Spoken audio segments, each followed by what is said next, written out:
Nearly slipped. Caught myself in and it took the very next step.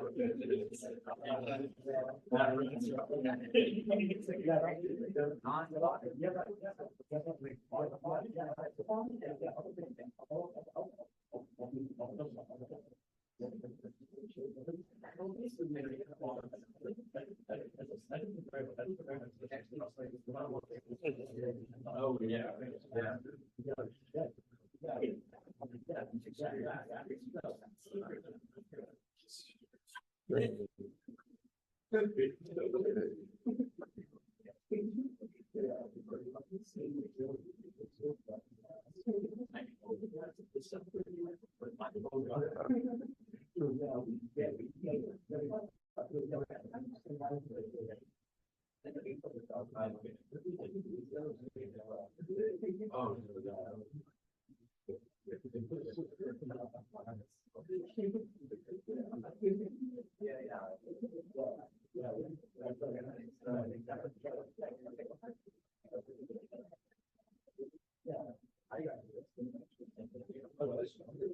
All right. Let's start here today. Mostly on time. Thank you everyone here for showing up. I don't have my little gadget today, so folks online, you can still hear me, right? You're not going to come out of the gadget. You're going to come out of my. Actually, I don't know where you're going to come out. Did somebody online say something? Yeah, you're good. Okay, so you're coming out of my laptop, so I should be able to hear you, but the class probably won't. At least for today, anyway. I'll try and bring my thing next time. All right. Are there any questions? Has everyone at least tried to log in to the Scholar or GPU servers and tried to run something? If you have not, please try to do that. Your assignment is due. When's the date? When's the due date? 27. So 4 days, right? Who's finished the assignment? Some folks. Okay, one person. Wasn't that much work, I hope. Like, it's pretty straightforward. It's meant to be pretty straightforward, stand you up on how to program a GPU, get used to the tools. It's not meant to be challenging, just something to get used to. So please do try that. Don't leave it to the last minute. Like I said, I'll be lenient on the due date, but if you keep like pushing all these deadlines later, your end of semester is going to be pure hell. So just try to get in there and get it done. Okay, so we finished off last lecture talking about our very first CUDA kernel. We were going to do something very simple, which was just vector add. So we talked about what the CPU code looked like, what the actual GPU kernel itself looked like, and then this was the code that ended up spawning the kernel from the CPU. Okay, so when you write CUDA code, every time you want to spawn a kernel, your code will look like this. You'll have this sort of triple greater than, triple less than notation, where you basically put the dimensions of both the grids and the grid and the block inside these things, and then you pass the arguments that you want to pass to the kernel. Notice here that we had to pass these, they're called A_D, B_D, C_D. Why is there _D in all of these pointers? Because they're on the device, right? You can't call malloc, get a pointer back, and then pass it to this thing. You can, and it's going to segfault, because the GPU can't access that memory because that's on the host side. Okay, so you have to do the CUDA malloc, which will give you back a pointer to somewhere on the device. You fill these, memory locations up with the data that was on the CPU for the vectors, and then send it over there, and off you go. And you should be able to validate that this runs by just looking. You can compute the same results on the CPU and sort of compare the CPU and GPU results to make sure you're functionally correct. A couple of notes here. We're specifying 3 dimensions. So there's this dim3 intrinsic in CUDA that is basically just XYZ. This is a linear kernel, so we're not We're not actually using the Y and Z coordinates, so they're just hard coded to 1. And we're basically saying that our thread blocks are going to be 256 wide. That's what this says. And then we're going to have n divided by 256 thread blocks. Okay. And then there's this little bit of code here that is just checking to see if you're basically bigger, like you're not a whole, it's not a whole, like if it's 257, right? You actually have to launch 2 thread blocks to cover that 1 extra thread. That's what that little if condition there does. Effectively the same thing as the ceiling operation. Okay. Just checking to see if we need to add 1 to your grid dimension because your n size is not an even number of the number of blocks that you have. Okay. Questions on this? All right. So there's you should be able to do this simple program now for those of you who have not started it yet. Let's talk a little bit more about kernel launching and how kernels actually get distributed to the machine, because this is not necessarily intuitive the first time you do this. So when you specify your kernel, that's this green thing here. This is your program.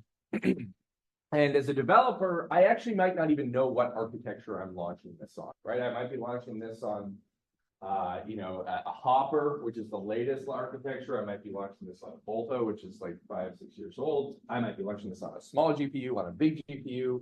And in theory, I don't actually have to change my CUDA program. We're independent of what architecture I'm running this thing on. So I basically cut up the parallelism in the program itself based on however many thread blocks I want, and then I make as many thread blocks as I need to cover all the data that I'm computing on, and then it gets assigned to the actual cores on the machine. Okay, and in NVIDIA they call their cores. So if the marketing term is CUDA core, okay, they say there's a CUDA core, but a CUDA core isn't actually like a full CPU core. A CUDA core is sort of like the equivalent of a vector lane. Okay. So when you buy a GPU and it says it's got 20,000, 50,000 CUDA cores or whatever on it, it doesn't mean that you can really have 50,000 independent threads going at the same time like you can on a CPU. It means there's essentially 50,000 concurrent vector lanes on there, if that makes sense. So, and the reason they do that is because that number is going to be higher, right, than the number of warps that you have on the machine, which is going to be 32 times lower than that number. But when we're talking about scheduling to cores, what really makes the most sense is something they call an SM. Does anyone know what SM stands for in NVIDIA terminology? Streaming multiprocessor. Okay, that is really what the core is.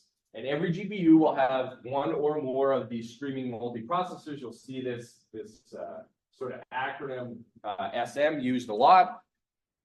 And this diagram is basically showing an example of how this program that has 8 blocks in it is scheduled to machines that have either 2 SMs or 4 SMs, right? So because we want our program to sort of be independent of how big our GPU is.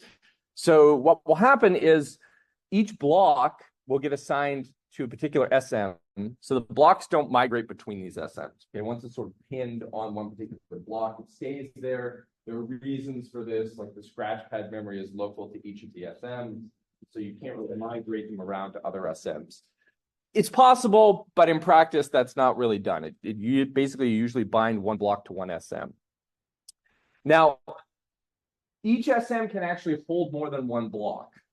Okay, so at the same time, there's basically a mechanism that will take each of your blocks and assign them to each of the SMs. And so the default sort of scheduling here, and again, this is not guaranteed. The underlying hardware is allowed to do whatever it wants with your blocks, but it will try to take each of the blocks and spray them across as many SMs as possible. So it'll put block 0 on SM0 in this case, and then block 1 on SM1.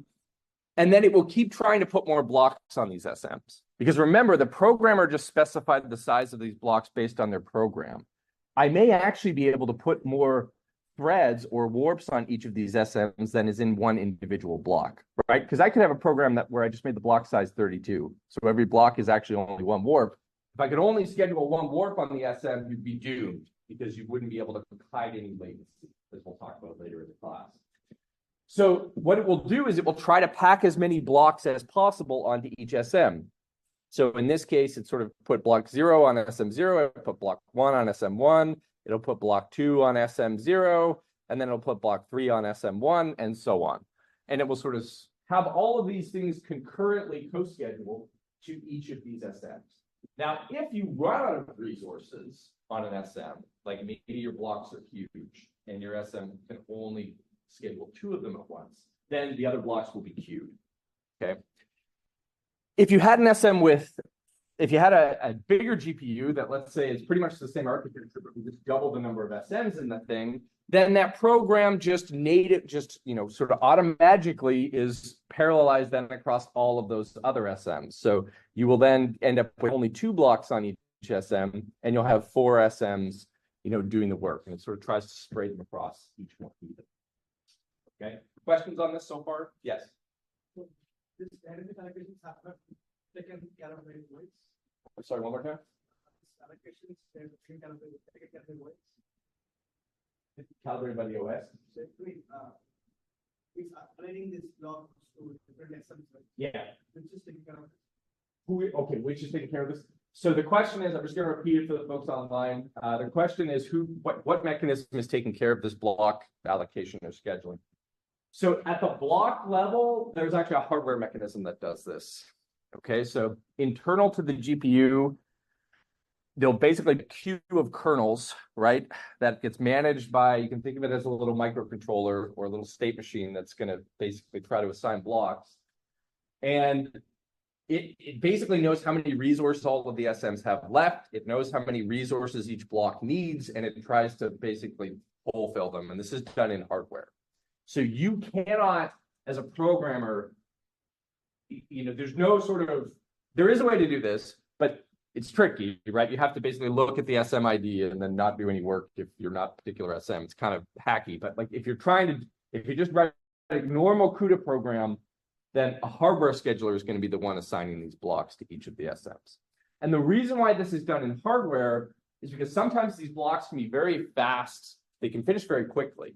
And then you're going to need to reallocate those resources very quickly. And so you can't really trap to some OS level mechanism and then try and figure out how many resources are left and then go back. It's going to take too long and your SMs aren't going to be busy. Okay, so this is all done actually in hardware. Good question. Other questions? Yeah. This is done dynamically, correct. And so the program composition is like determined like by the programmer when they write the program. This scheduling of putting blocks on SMs, this is a fully dynamic mechanism. Okay. Yep. So So does that mean that all the blocks have to address together, or can they address them independently? So all of the blocks, nominally, unless there's explicit synchronizations, they can progress at any rate, independent of one another. Okay. Just like your thread, yeah. So all of the blocks would have to complete before you go back to the host CPU and say, hey, the kernel that you launched is coming. Yes and no. So you can queue out more than one kernel. So if I've got a loop and I just continually am spawning kernels, it's going into this queue. This thing is smart enough to know that if the kernels are little, it can run more than one kernel at once, right? If the kernel is big, and by the time the kernel starts to end, maybe it starts freeing resources, and then all of a sudden I've got enough resources to start this next kernel, it'll do that. Okay, so this whole system is just trying to feed as much throughput through it as possible. So as soon as it sees some resources are free, it'll try to make use of them. Okay, good question. Other questions? There is a side effect. It's not shown on this slide, but the way that these blocks are scheduled, there's this strange side effect that comes up when you're trying to write the program. Does anyone know what it is? It's a limited functionality that isn't really there in CPU programs. So you never really have to think about when you're coding a CPU program. So let's say that my program, instead of having 8 blocks, let's say it has 12. Okay.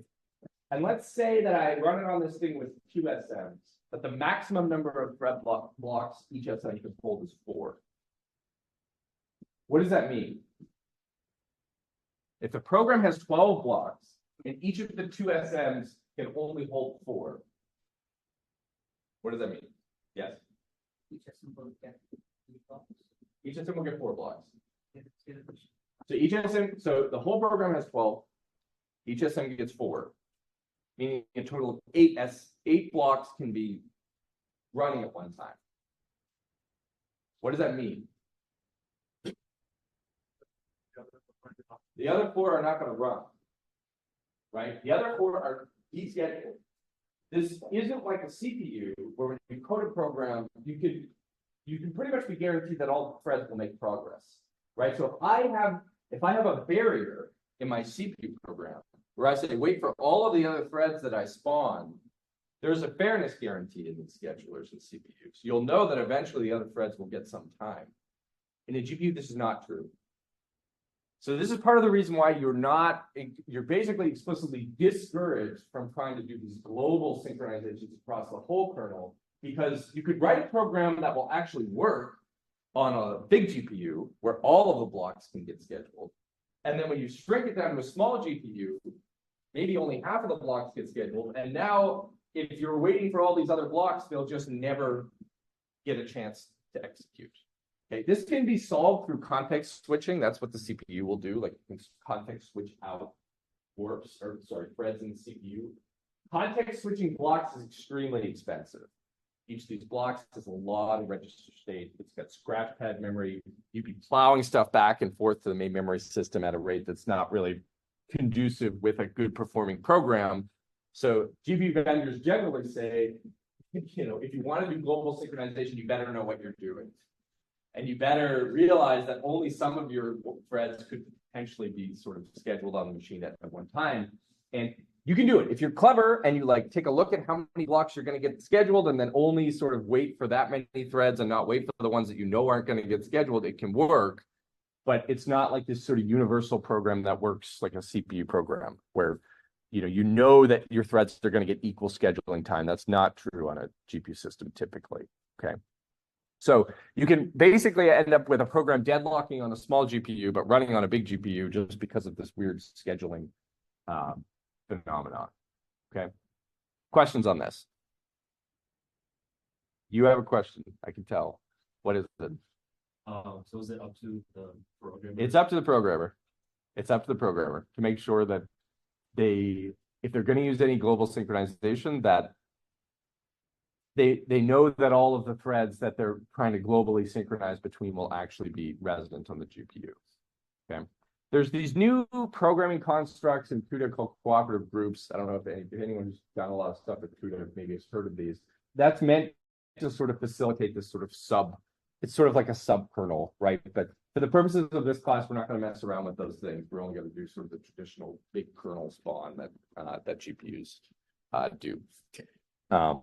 But you can be guaranteed that all of the warps in a particular block are going to be co-scheduled. So if I schedule any thread from one particular block, all of the peers are going to get roughly equal scheduling time. So you can guarantee forward progress of all threads within a block, which is why the programming model sort of pushes you towards doing very block-centric programming. Okay. Other questions here? All right. So yeah, go ahead. If it's up to the programmer, what if they change? They change their software, depending on what software. Yeah. Kind of like ruin the whole one. Yeah, which is why they asked you not to do it.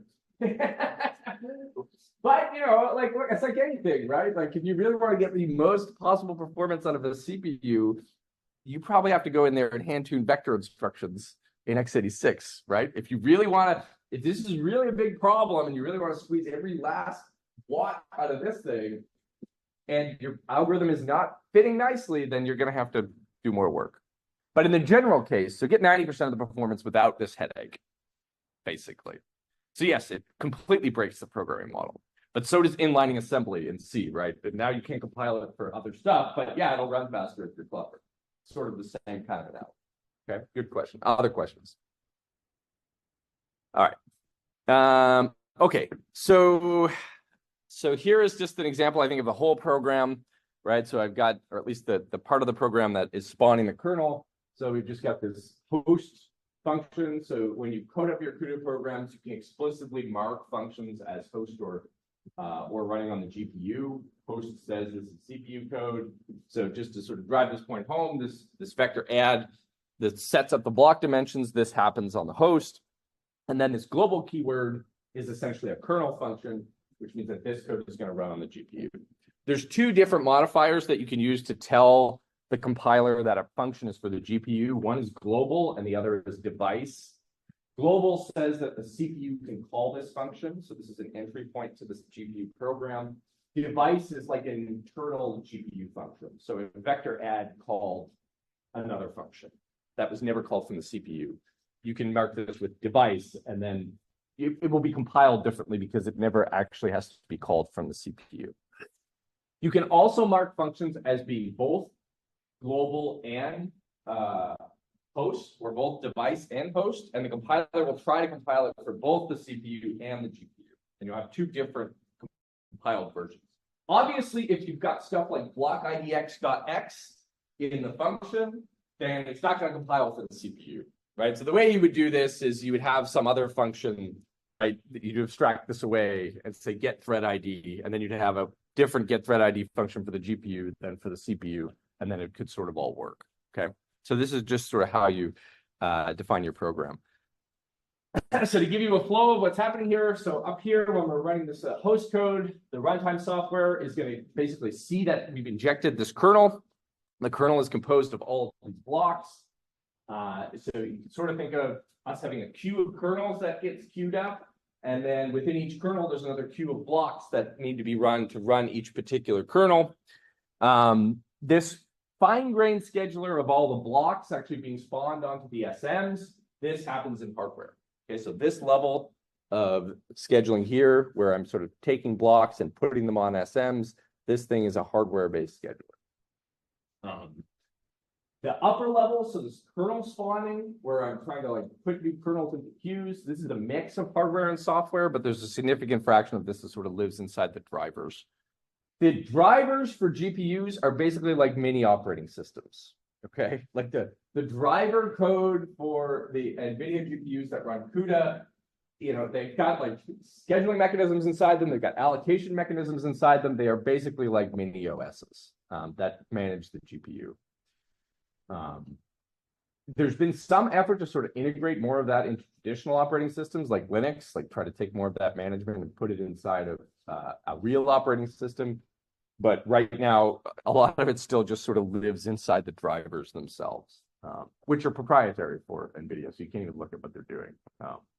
AMDs are open source, if you're curious. You can actually see all of the craziness that goes on in trying to schedule kernels and communicate over PCIe and that kind of thing. Okay, questions on this? This is just a flow diagram of pretty much the same thing I showed you on the previous slide, tying it back to your code.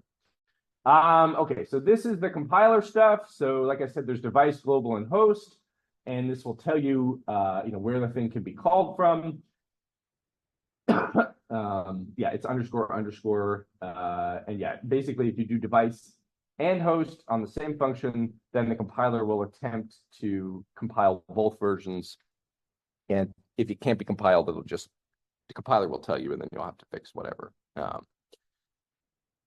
So how does this work in practice? So there is a compiler when you run your CUDA programs called MVCC. This is what you're using to compile your basic programs.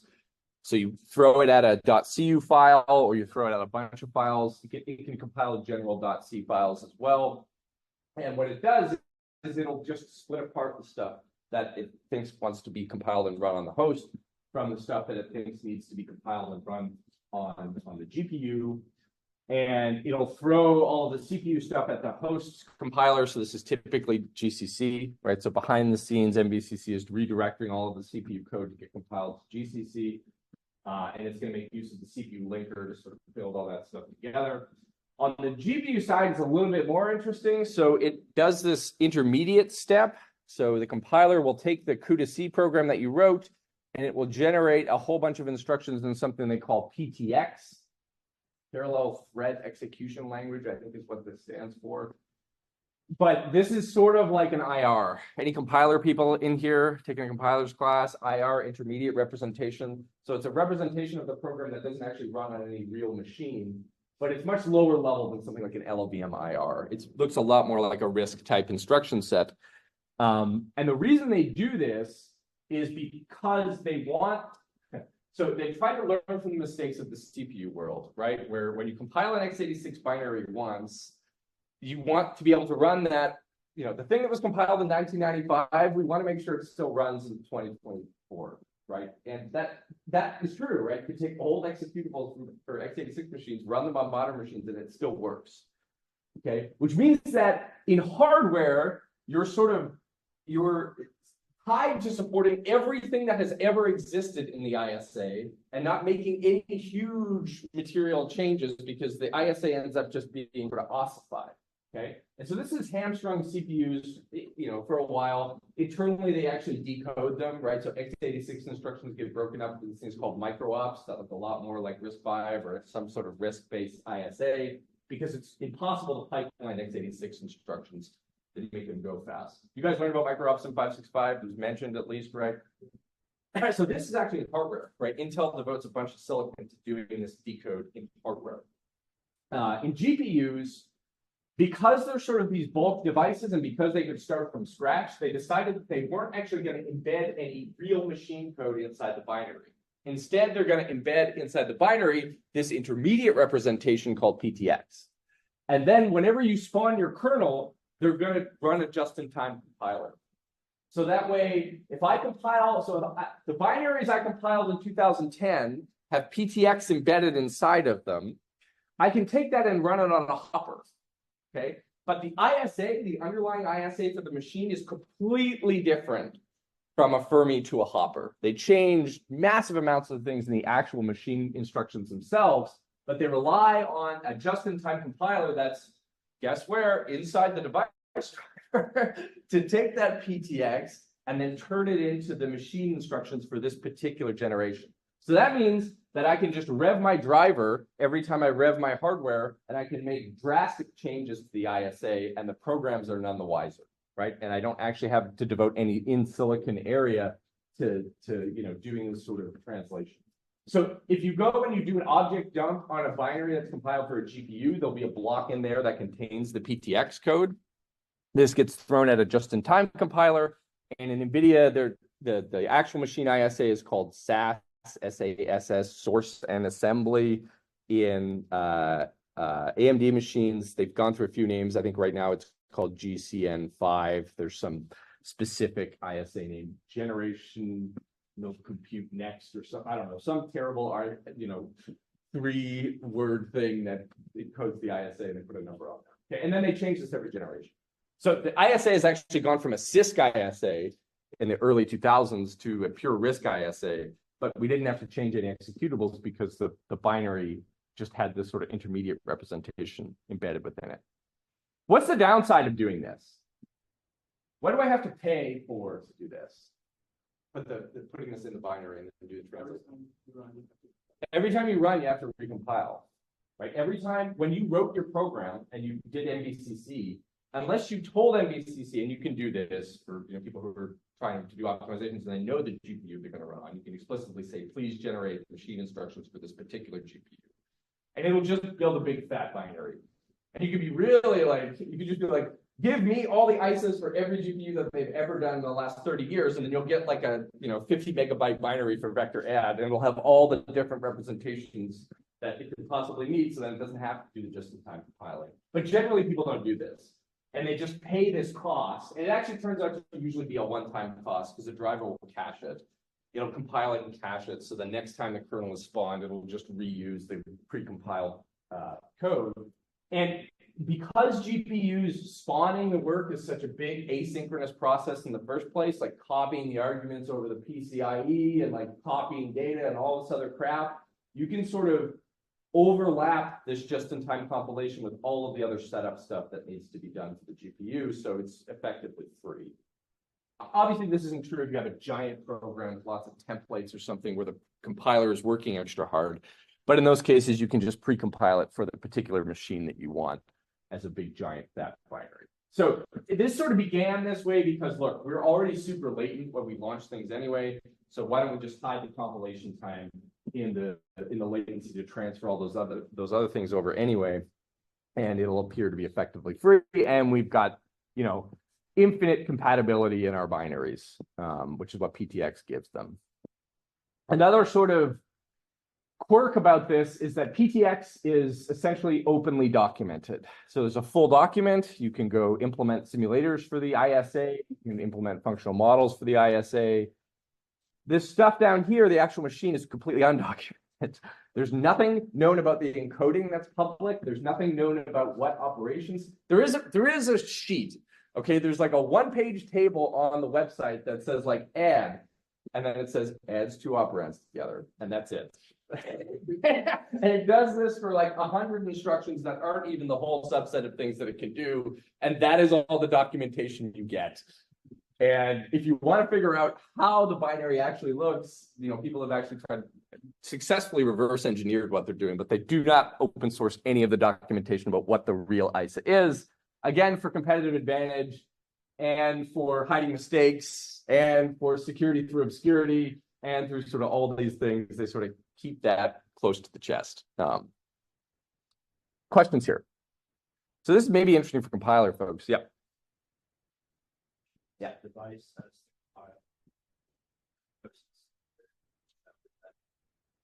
So for the global functions, the code itself will be PTX. Okay, the actual the body of the function will be compiled in PTX. And then there's all of this, I don't want to say cruft, but there's all of this stuff that has to, metadata essentially, that also has to get built so that it basically builds that little binary, loads it into the GPU device. The driver does all this. Again, the driver, which is like an operating system, builds that little binary, loads it into the GPU memory. It keeps track of the pointer to where it is. It'll go and like set the program counter for all the warps to be this particular location. It'll set up the arguments to be in a known memory location and then sort of point the SMs at this thing and off it goes. So the driver is sort of responsible for at runtime, teasing apart the executable, loading the appropriate parts. Like it's effectively like a loader, right, into the GPU and sort of patching up the pointers and stuff so that the arguments work. Does that make sense? Okay. Other questions? Yep. So would it be, I guess, faster to, I guess, as much on the device header to make sure they don't have to do the runtime pointer? What do you mean by device header? Like you said, the device header was like specifically for only internal functions that would get used. So it wouldn't have to track the pointers. Oh, okay. So yeah. So nominally, yes, but in practice, this is a pretty small overhead. So I think what you're suggesting is, so for the folks online, is if I had a function that had like 100 arguments, a kernel function or whatever, like instead of passing 100 arguments over PCIe and orchestrating it through the CPU, why not pass just 2 arguments to the main kernel and then have the internal ones take all the arguments? There would probably be some nominal savings there. The problem is that usually the arguments you're passing are pointers and you don't know, like internally, you don't know where any of those pointers are. Like you cannot, you can, but it's a terrible idea. Normally you cannot malloc for the GPU inside the GPU kernel, okay? You can actually, you can call malloc, you can call CUDA malloc inside a kernel, but it's a disastrous idea. Again, because do I really want to call malloc from like 100,000 things at the same time? Like that sounds bad.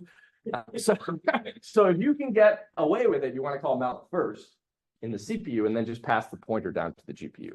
And so if I have a function with like 100 arguments and they're all pointers, there's no way I can get those pointers except from the CPU, and then I'm kind of screwed, right? But you're right, that normally there might be some small advantage to not passing like constants or something that way. Yeah. Okay. Other questions? Yep.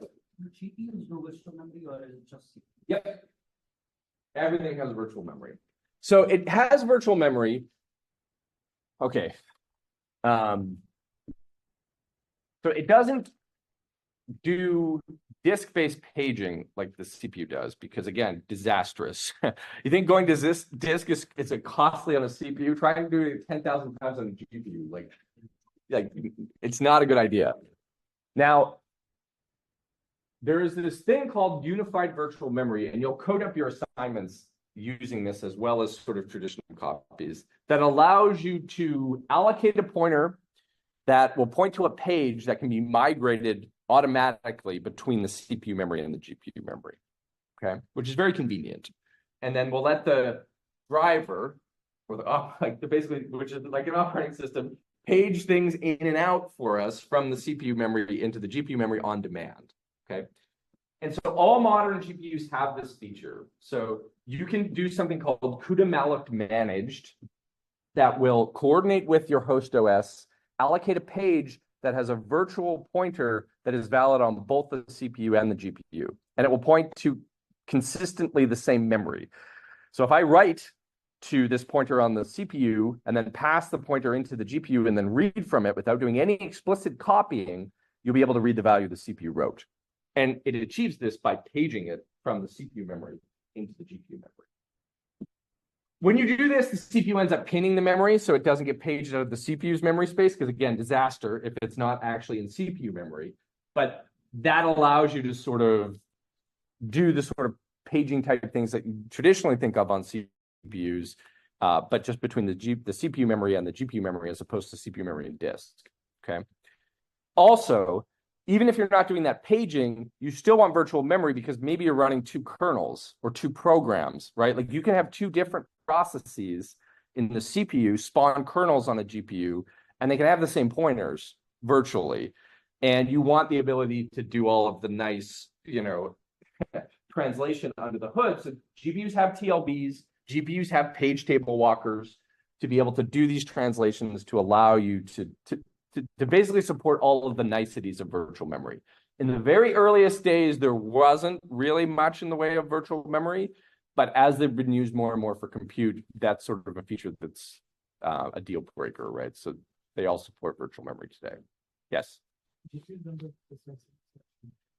Yeah, good question. So generally, no, like there are ways, so when you fault, okay, so faults are a disaster on a GPU. Fault meaning that, what's a fault in this context? When I say page fault on a GPU, what does that mean? Page is not available in where? In the device memory, right? So I have a pointer, I'm using the virtual memory space because this is the only way you can get a true fault, right? If the page can be shared. I try to access that pointer, it goes to the load store unit, like right on the core, that's the first thing that it goes to. It tries to translate it, right? It's not the TLB.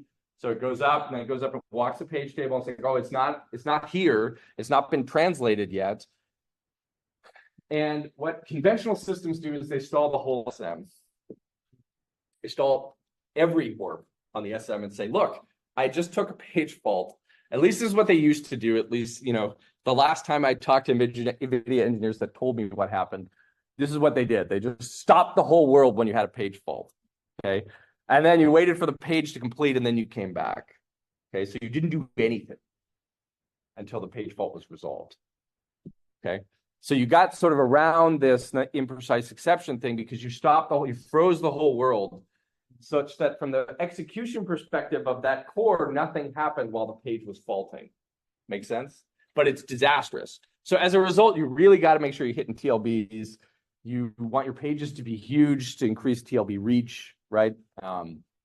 So yeah, virtual memory has these kinds of issues with it. Good question. There's another question here. Yeah. You said the page would have to be pinned in the CPU. Yeah. What about the caches? So to make sure that, okay, so you're thinking I write to this and then it's in the CPU cache, so it needs to be coherent, right, with the GPU. So I think that these pages are caching coherent on the CPU side, they bypass the caches, because otherwise you have to maintain coherence between CPU caches and the device memory, which is more work.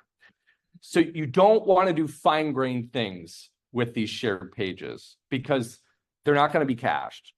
It's just going to be in, yeah. That's worse than just not caching this particular address. And then you screw everything else the CPU is doing, right? So, yeah, good question. Other questions? In an integrated circuit, this is a challenge. And they actually do provide AMD parts, these integrated APUs. They do have cache coherence between the two systems, but it comes at a cost. Okay. Other questions? All right.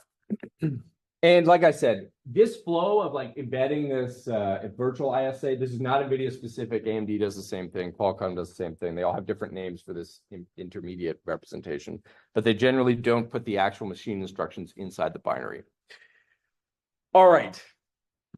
So let's see, the last little slide here is irregularity. Okay, so we mentioned that you want things to be nice and regular in GPU kernels. This is our very simple kernel that we wrote. It does the very simplest data parallel thing you can think to do on a GPU, vector add. Is there any irregularity in this kernel? When I say irregularity, I mean, what do I mean? What do you think I mean when I say irregularity?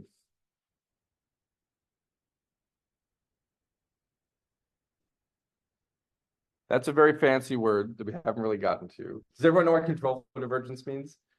Some people do, but not everybody. Okay. Very generally, when I say irregularity, what do you think I could mean? You guys who know what control flow divergence is, don't answer. Somebody else who's just seeing this for the first time. What could irregularity mean in a kernel?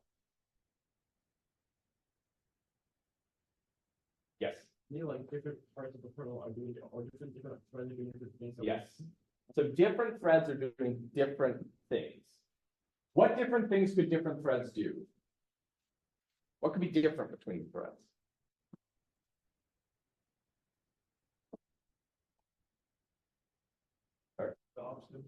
The ops themselves. So code paths, right?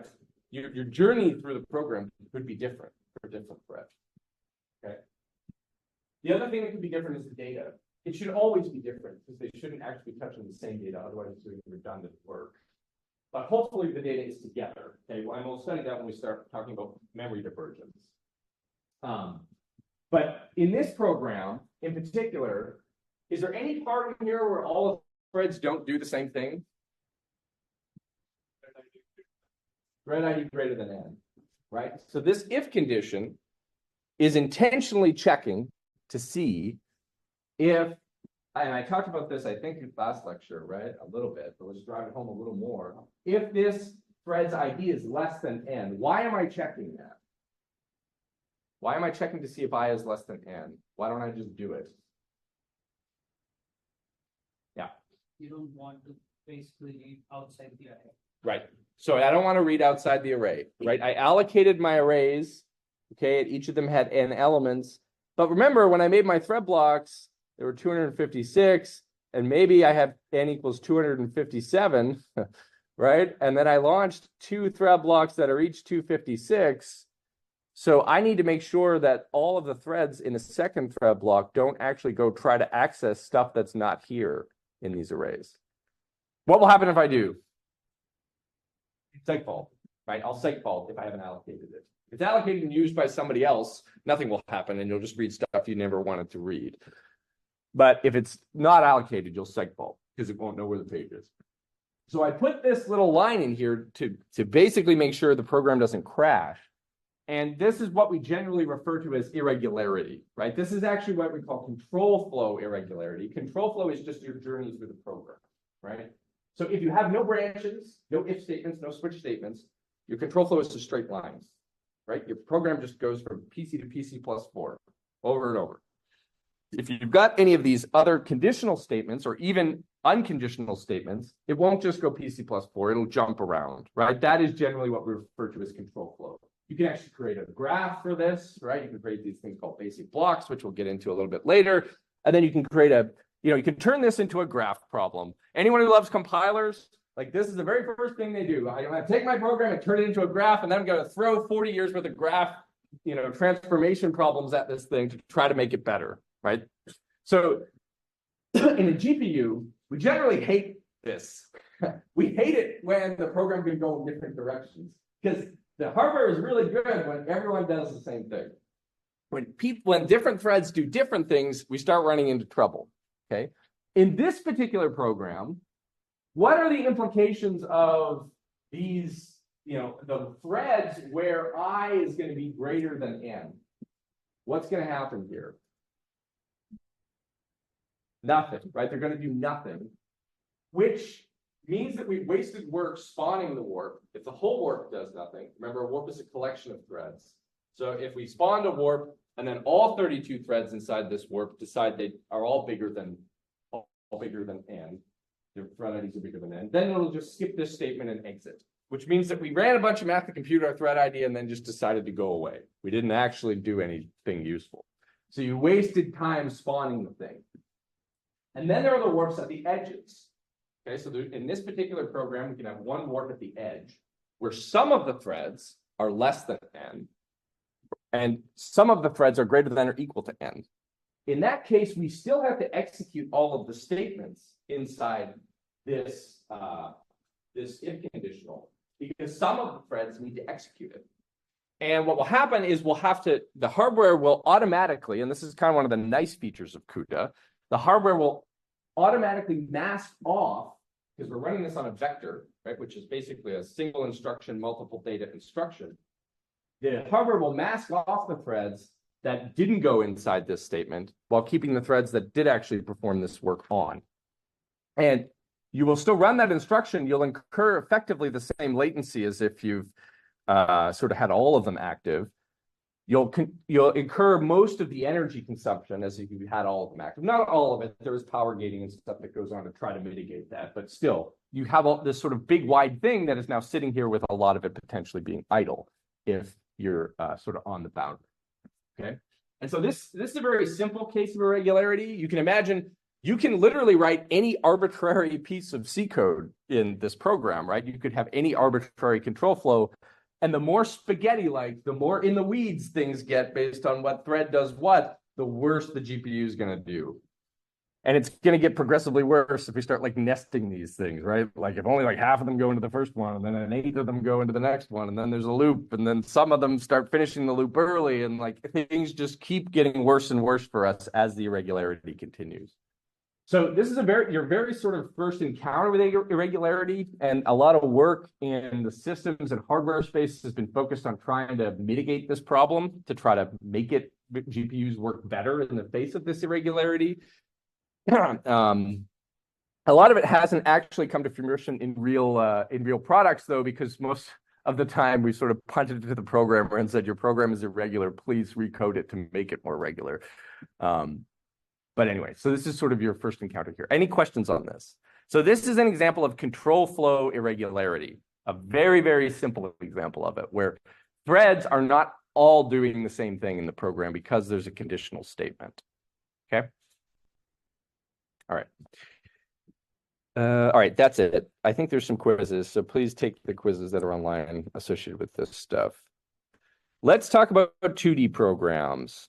Okay, so I alluded to this before I actually went into the vector add example. We're going to do a little bit more complicated example of trying to do some compute. This one's going to be a multi-dimensional kernel. So vector add is linear, right? We had two linear things. We added them together and stored them to a linear result. But let's use these fancy multi-dimensional threads that we've got inside the GPU. So we're going to do this with a kernel called Luminescence. And I introduced this a couple of lectures ago. The general idea is that you've got RGB values for a color image, and they're then going to blend those values together in an interesting way to create a grayscale value to just produce one output element. So we can basically take the image and make it non-color and make it a nice sort of grayscale image. Okay. This is obviously an example of de L'Hopital. So we're going to start off by looking at how we configure the program globally. So we're going to get an image. Let's say that our image is 76 by 62, right? Images aren't necessarily going to be nice powers of 2. They're going to be whatever the source image is. All right. So I've got my whole input image. The way that I'm going to cut this up is I'm going to have every thread work on 1 pixel. Okay, this is the most intuitive way to express your parallelism. There's all of this independent work. I don't need any data from any adjacent pixels. All I need is the data for my particular pixel. So each thread is going to independently look at the RGB for its associated pixel and then compute this sort of grayscale output. In this particular problem, we're going to cut it up into thread blocks of 16 by 16. So that's going to be 256 in total. And then the way that we'll conceptually spray this is we'll just take each of these thread blocks. So the thread blocks here is the work. Okay, this is sort of your compute. So the bluish stuff, right, is your is your image, right? That's the blue thing. This is the dimensions of the image. And then all of the black lines are the thread blocks that we're going to schedule on the GPU to do the work. Okay. And you'll notice that, of course, it's not even here, right? This wasn't nicely at power 256 in each direction. So we're going to have edges. So we're going to have to do something inside of our kernel to deal with those edges. What do you think we're going to do? We need if conditions, right? We need to do the same thing we did with the vector program. We need to have if conditions inside this thing so that these threads, because all of these are going to be spawned, right? All of this stuff on the edge, this is still going to get spawned because I still need all those threads to cover those particular parts of the program. So I need to make sure that those threads don't walk off and compute grayscales on nonsense values, okay? So to cover the whole image, we'll need 20 thread blocks. And again, you can sort of do the math here. So that's the sort of total number. So I think we have 1, 2, 3, 4 in the Y direction, and then 5 in the X dimension. And the total grid size then is about, exactly 5K threads. Okay. Questions on this? All right. So threads of the edge should do nothing. So the data layout. So now that we're going to deal with data that's a bit more, at least more than one dimension. The data layout in CUDA is the same as C, C++. Okay, it's row major. Okay, it doesn't have to be this way. What's an example of a language that is not row major? MATLAB. Is MATLAB column major? Okay, MATLAB. What else? Somebody said Fortran, right? Fortran was column major, right? It's like Indianness in machines, right? You just sort of pick one. Row major, I mean, I feel like it's more intuitive, but that's just because I've spent 4 years dealing with row major data, not column major, but you really could go in either direction. So the data in CUDA C is row major. So what that means is if I've got a multi-dimensional array, like our image, if, for example, I have a 4x4 array, then the first 4 elements of the first row are going to appear first linearly, right? Because remember, multi-dimensional arrays, they still end up being linear addresses. A machine only knows how to load from a linear address space. So to linearize it, the first row will end up being the first 4 elements, and the next row will end up being the next 4 elements, and so on. And the way that you can sort of compute what the actual index is, right? The linearized index, by taking the width of the row, multiplying it by what row your element is in, and then adding the column. Okay, so for example, this is what? This is row 2, so it's going to be in row 0, 1, 2, and this is element 1, so this one, so that corresponds to essentially this element, right? And to get the index of this element, which would be 0, 1, 2, 3, 4, 5, 6, 7, 8, 9, right? And we just computed that by multiplying the row by the width of the row and then adding a column. Okay. Hopefully that bored you to death. If not, sort of go and review your sort of linearization from elementary level coding classes. Questions on this? Yes. Is there a language that does diagonal? No. Good God. No. If you have a sparse matrix, it would make a lot of If it like lines up well with your diagonal, no, nobody does. Sorry. Other questions? Okay. Here's the code. So this is the kernel code. I'm not showing you all of like copying stuff around code. That should be fairly straightforward. This is the code that we would use to actually do the conversion. This is the device kernel. Okay, so all of this will get turned into GPU instructions ultimately. So the first thing we do here is we go and we compute. Do I have? Okay, I don't. So the first thing we do is we figure out what row and column our thread is, right? This is the nice thing about using multi-dimensional data. I can look at my X dimension and figure out what my column ID should be, and I can look at my Y dimension and I can figure out what my row ID should be. So then I just simply know where am I at in this sort of grid of the program. And then I have the condition. So this is just checking to make sure that I'm not walking off the end of the actual width of the image itself. So I'm checking that my column is less than the width and that my row is less than the height. So that way I'm not sort of stepping off the edge. Then I compute the gray offset, which is basically saying, I have my row and my column, and I figure out, well, what is my, what is my offset into the sort of big RGB array, or what is my offset into the output gray array? This will become important because the way that this data is arranged, and I haven't told you this explicitly, but the RGB data is essentially one character R, one character G, one character B, and then the output data is just going to be one character of gray data, okay? So I compute my gray offset to figure out where I need to be in my output index. And again, that's using the calculation I just showed you on the previous slide. And then I compute my RGB offset, which I need to modify this a little bit because I know I've got 3 characters for every one of the pixels. And the channels here corresponds to the number of colors. In this case, we have 3 colors. So you multiply that by 3 to get the RGB offset. Okay. And then I read in character values for R, G, and B. So I'm assuming here that R is stored first. So I just load the R value, I load the G value, and I load the B value. When you write lines like this in the GPU, it will put these in registers generally, right? Just sort of like C. The GPU is a little bit more explicit, so it'll load these into a register and then reuse them later on in the program. And then once I've got the RGB, I run the math. How do you get this equation? Well, this is just the equation. Okay, that nice sort of grayscale image that we saw of the lady, in order to compute what that shade of gray should be, you basically have to take, 71% of the green from the source image, 21% of the red, and then 7% of the blue, and that will give you the nice grayscale image. This is just I don't actually know where this is derived from. It's some luminescence equations to do with what things look good and how you represent RGB colors in a grayscale. Okay, so the math here is not super important, but how you get to it is, and then ultimately I just write this out to the output, right? Which is going to be this is the input, like I passed in a pointer to this thing, and then I'm just going to write out one character, which is going to be the grayscale value. Okay, and I'm done. And questions on this so far? If I wanted to do this on a CPU, what would I have done differently?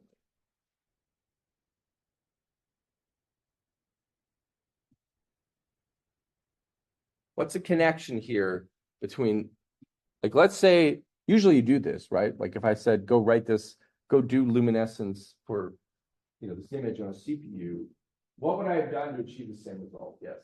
You would have put this giant if statement in a for loop. Right. And Okay. basically every iteration of the loop is now one track. Exactly. So this could either be one big for loop, or you could have embedded for loops, right? Like a nested for loop, one that goes through all the rows, one that goes through all the columns, right? And all GPU programs look something like this. Usually when you start off trying to write something for a GPU, you start off with a CPU program that's got some loops. And then you take your outermost loops and then you parallelize them into threads. And if the program is a natural fit for the GPU, then loop iterations are independent and it all just works.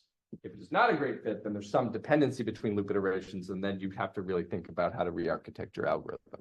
But for an embarrassingly parallel program like this, where you would just have 2 loops that go through all the rows and columns and compute the result, I can essentially it's sort of like unrolling all of the loops spatially, right, across all of the cores in your GPU.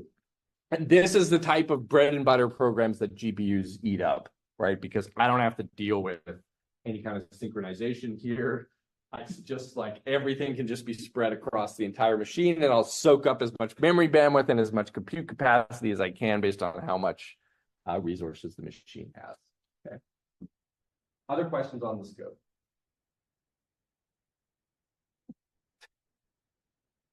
Okay. Yeah, go ahead. So this is basically grayscale. What if I wanted to do something like a blur? Yeah, we'll get to that next. Oh, Then it becomes a little more complicated. Okay. Blur has dependencies. Not read-write dependencies, but at least dependencies on other pixels. So you've got to do something else. We'll get to that today. Before I get there, though, if this confuses you, or if you have other questions, don't be embarrassed to ask questions here either, right? It's just a program. No confusion. It's straightforward. Yeah. No. Yes. You can use UINT if you want. Yeah. I mean, UINT is just header, right? It's just defining a header as a type def in C that maps to whatever an unsigned char is in this particular version of the compiler, which is typically unsigned char right there. But yeah, you can use UInt8 and it'll work, but you still have to include the header, right? So generally, a lot of the stuff that you use on the CPU will work, like these headers that define type defs. Some of them won't, because if some of them do some weird things the GPU doesn't support. But generally, my rule of thumb is like try to do it. If it doesn't work, deal with it when it doesn't work. But CUDA supports a lot of these common coding practices. Okay. Other questions? All right. So again, this looks like a C program, right? All right, let's do another one. So this one's going to be a little bit more nuanced. So instead of just taking each pixel and then turning it, like basically decoloring it, we're going to create a blur. And this is a very common effect. It kind of looks like a stupid thing to do, right? Like I've got like a perfectly clear picture and then I just messed it up. Why would I want to do this? Yes. Blur the background. This is an effect called what? What's that? Bokeh? B-O-K-E. B-O-K-E? Bokeh? Not heard that before. There's another term for this. Huh? Gaussian blur, yes, you could call it that. In photography, what would this be called? No. Nobody knows. Focus. Depth of field. Have you ever? We do this in video games. Depth of field, right? Like you want. So if I've got a camera and I'm like broadcasting a soccer field, right, full of soccer players, I could just show it like this, right? And have it be like completely clear. Every player looks crystal clear. But like that's not how real cameras work. And that's not what the human eye is used to seeing.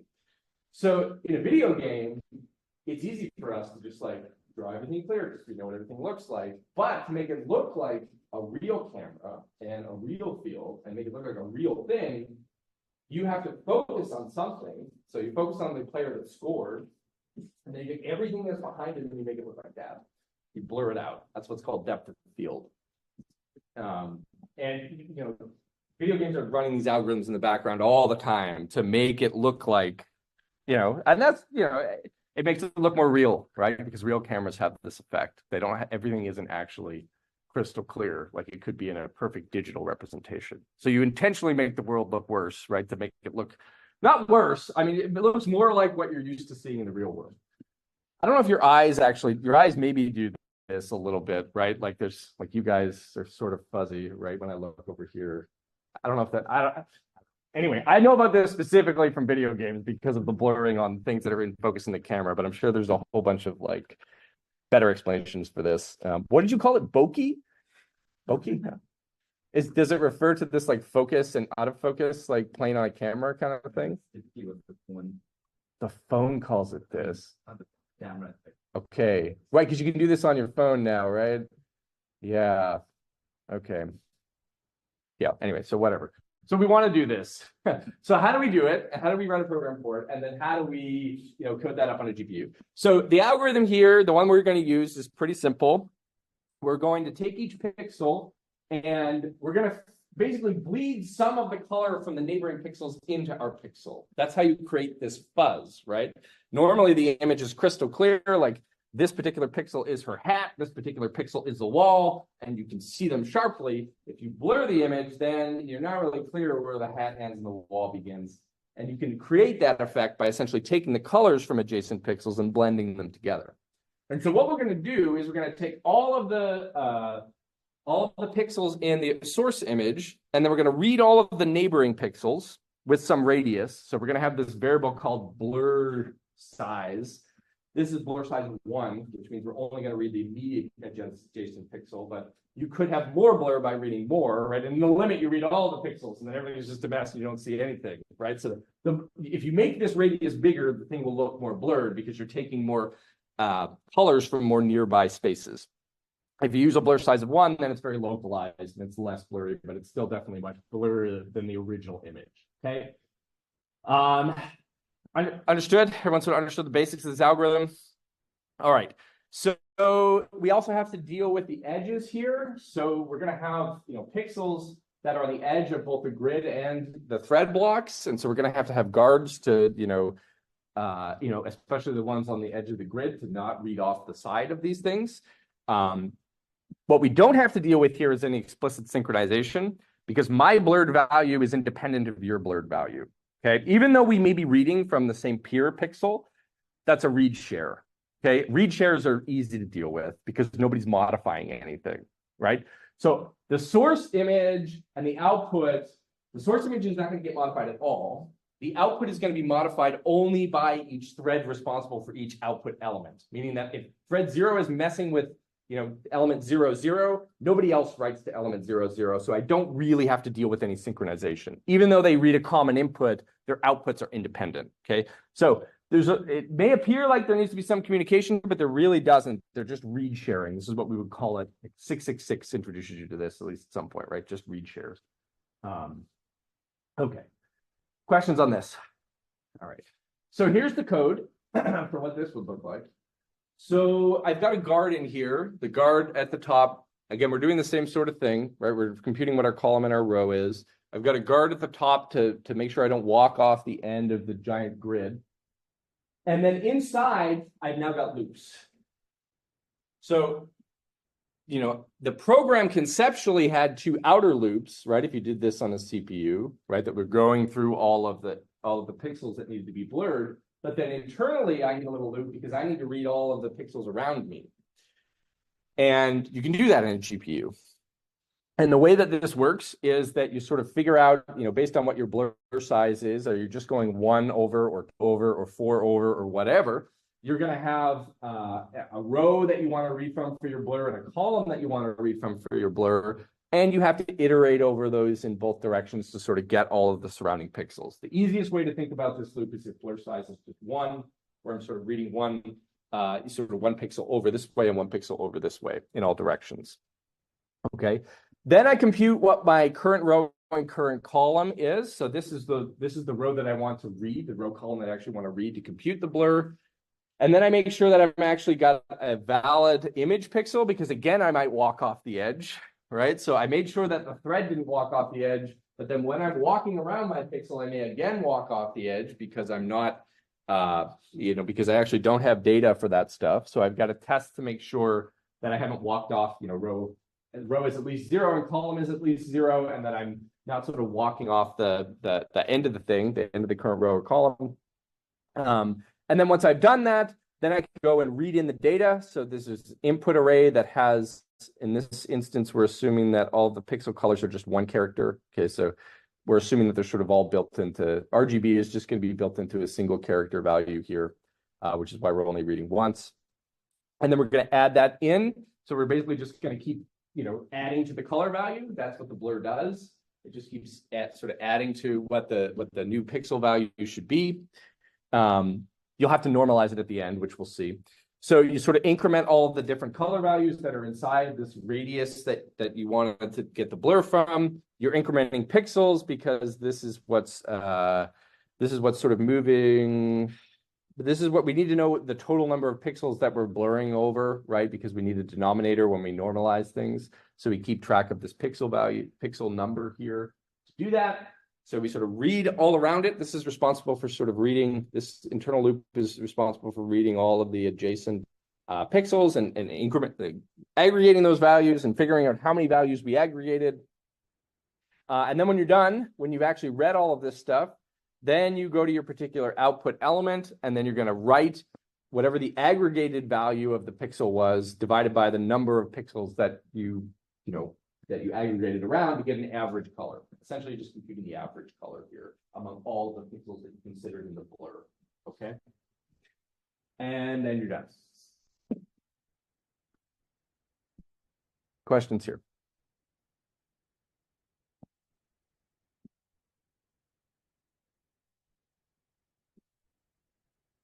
No questions? Yeah. In this case, we are accessing the values 1 by 1 in the spiral pattern, right? Correct.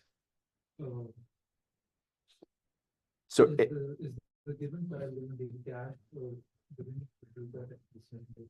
We're not caching anything in this, well, the hardware may be caching things. We haven't, don't worry about what's happening in the memory hierarchy just yet. We haven't put anything in the scratch pad here. So we're always going to the global memory to get each of these pixel values. That has implications because obviously there is locality here because multiple threads actually want the same piece of data.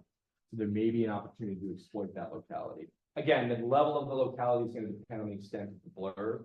The longer the blur is, the more pixels could be shared, the more memory accesses you're going to redundantly generate if you don't scratch pad it. If the blur is super small, then the sharing is scope is limited.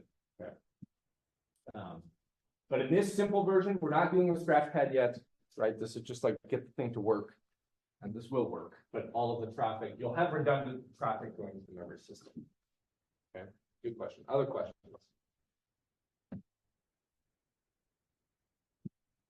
So, if a pixel is already blurred, then we also understand it's a blur. No. So the way that this program is written, there's an explicit input structure, explicit output structure, and those two things don't overlap.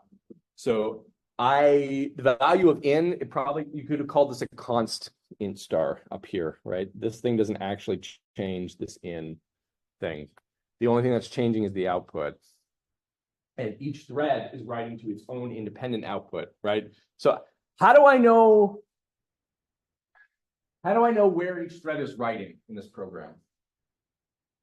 What line of this program tells me where in memory each thread is writing to?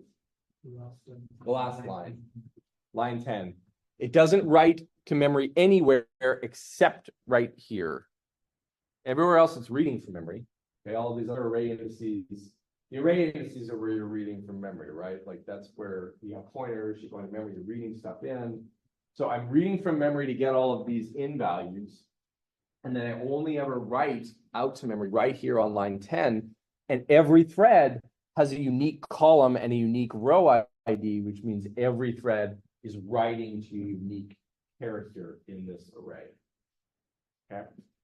Do you guys have a question? I see you looking at each other like maybe you have a question you want to ask. No? Yes. Do you not have to worry about like granularity of the data you're writing? Because you're just like putting 8 bytes. Everyone's trying to put like 8 bytes right next to each other. Yep. So what will happen here is that if you have a warp, which we discussed a little bit, and there's 32 threads in that warp, in that one instruction, you're going to want to write how many bytes? 32 times, it's actually 1, right? Because these are characters, right? So this is 32 times 1, so you won't need, it's a 32 byte write. And so, and we'll study this, but what will happen is it will do it as efficiently as possible. It's not like a CPU where every thread has got a 1 character write. And then you go to your load store queue with a 1 character byte write every, like, it's funny because the code when it's compiled, this will be a byte. It'll be a store byte, right? Which is an 8-bit explicit instruction. But when it gets run on the machine, store byte implicitly happens over 32 threads. So you'll actually get a much wider store that's 32 bytes wide. And you'll only, and if they're all sort of nicely lined up contiguously like this, then they'll only go to the load store queue once with 1 32 byte write instead of going 32 times with 32 8 byte writes. Does that make sense? And that's also true as the data size gets bigger. So the cache line size in GPUs, knowing this, what do you think the typical cache line size in GPUs is? Those of you who've been answering all these questions, somebody else, somebody fresh, answer this. So if there's 32 threads in each warp, what do you think the typical cache line size would be? 256 bytes. Why 256? 8 byte double time. 8 byte double by 32. Good intuition. Are doubles super common? Yeah. Doubles are an afterthought. Doubles are for those scientific computing guys. You know, common cases floats. 4 bytes. So 4 by 32, 128 bytes. So the typical line size in NVIDIA GPUs with the warps of 32 bytes, 128 bytes. Because that's essentially like every parallel thread accessing 1 4 byte value. So I can just go to cache once If they're all on that one line, right, I go once with one tag and I get all 128 bytes back and off you go. Okay? In AMD GPUs, they're bigger because they're 64 wide warps, so 256 sort of makes more sense. If you've got doubles, then it just cuts the throughput in half, right? Because it's like, and then if you're doing machine learning, like we're just shrinking it down to like 4-bit values, like pack as much as we can into this thing, and yeah, maximize throughput as much as possible. But the typical size for is, historically, I guess. I mean, maybe it shouldn't be anymore, right? Like maybe the only thing anyone cares about is machine learning. So who cares about floats? Like we don't need that much precision. Training does, though. Training actually does need float. Doesn't need doubles, typically. Other questions? All right. Right. Doubly nested loop, protection at the edges. Sharing among the threads, we're not actually exploiting it. And we could exploit it, so we could use the Scratchpad, and we'll learn about this in subsequent lectures on how we could load this shared data into the Scratchpad so we didn't end up redundantly loading stuff that nearby threads are sharing. Any questions on this? Okay.